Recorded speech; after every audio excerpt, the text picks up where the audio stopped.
నరేంద్ర మోదీ గారు సైనికులకి ఒక ఫ్రీడమ్ ఇచ్చేసి స్వేచ్ఛనిచ్చి మీరు ఎలా బుద్ధి చెప్తారో చెప్పండి, మన లక్ష్యం ఉగ్రవాదుల యొక్క బేస్ క్యాంప్స్ అని చెప్పారు.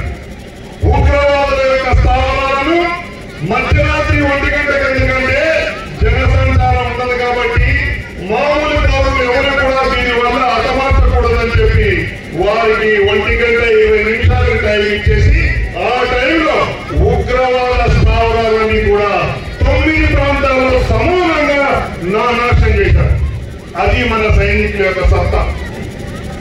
మన యొక్క త్రేతాయుగంలో ద్వాపరయుగంలో జరిగిన బ్రహ్మాస్త్రాలు ఇప్పుడు ఈ కలియుగంలో కూడా నరేంద్ర మోదీ గారి నాయకత్వంలో మన భారత సేన బ్రహ్మోస్ అనే అస్త్రాన్ని ఉపయోగించి అన్ని స్థావరాలను కూడా నాశనం చేశాయి. అంతేకాకుండా మనం వాళ్ళు చేసిన దాడికి ప్రతిదాడి మాత్రమే చేశాం. భారతదేశం ఎప్పుడు యుద్ధం చేయదు. వాళ్ళ యొక్క కుట్ర ఏమిటంటే భారతదేశంలో అన్ని మతాల వాళ్ళు కలిసి జీవిస్తున్నారంటే వాళ్ళు జీవించుకోలేకపోయారు. మన శాంతిని, మన సమాజను భగ్నం చేయాలనే ఉద్దేశంలోనే వారు ధర్మాన్ని ఎరిగి మరీ చంపేశారు.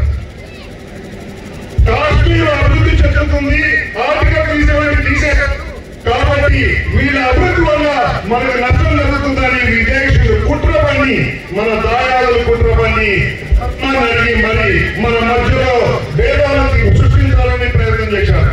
కానీ దానికి ధీరైన జవాబు 15 రోజులు తిరగకుండానే భారతదేశం ఇవ్వగలిగింది. అంతేకాకుండా ఎప్పుడు కూడా ఇంతకు ముందే 2 సార్లు వార్నింగ్ మనం చేశాం.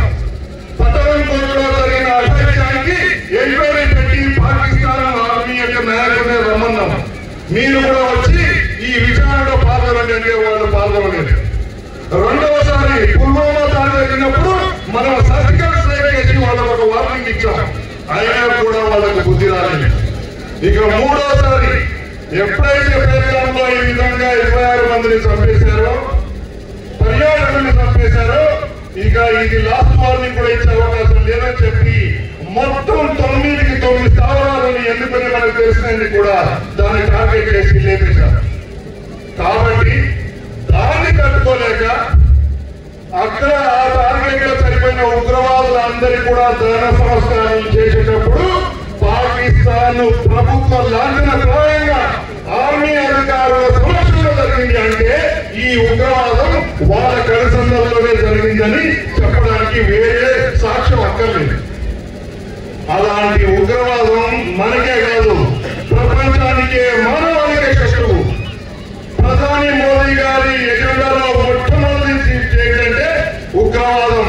దాన్ని కాలరాయాల్సిందే, నలిపేయాల్సిందే. దాని పట్ల 1% కూడా మనకు సహనం ఇవ్వడానికి వీల్లేదు. అదే కాకుండా పర్యావరణానికి కాలుష్యం ఎంత శత్రువో మన మానవాళికి కూడా ఉగ్రవాదం అంత శత్రువు. కాబట్టి ఈ 2 ఎజెండాలు ప్రపంచాన్ని ఉద్దేశించి నరేంద్ర మోదీ గారు ప్రధాని అయినప్పటి నుంచి కూడా వాళ్ళ ముందు పెట్టి వాళ్ళందరికీ నచ్చజెప్తూ వస్తూనే ఉన్నారు. ఎంత అవగాహన పెంచినా పాకిస్తాన్ లాంటి దేశం ఉగ్రవాదాన్ని పాలు పోసి పెంచుతూనే ఉంది. కానీ పాకిస్తాన్ కు ఒక విషయం తెలియదు, ఆ ఉగ్రవాదం వాళ్లకు పద్మాసుల హస్తమై వాళ్ళనే కాలుగా చేస్తుంది. ఆ సంగతి తెలుసుకోవడానికి ఎంతో కాలం పట్టదు, కొద్ది రోజుల్లోనే వాళ్ళు తెలుసుకుంటారు. ఎక్కడైతే ఏ ప్రభుత్వం అయితే, ఏ దేశం అయితే ఉగ్రవాదాన్ని పాలు పోసి పెంచుతుందో ఆ దేశానికి మనం నీళ్లు పంచుకోవడం అనేది సహజంగా జరగదని నీళ్లు పంపించే ఒక అగ్రిమెంట్ ను క్యాన్సిల్ చేశారు.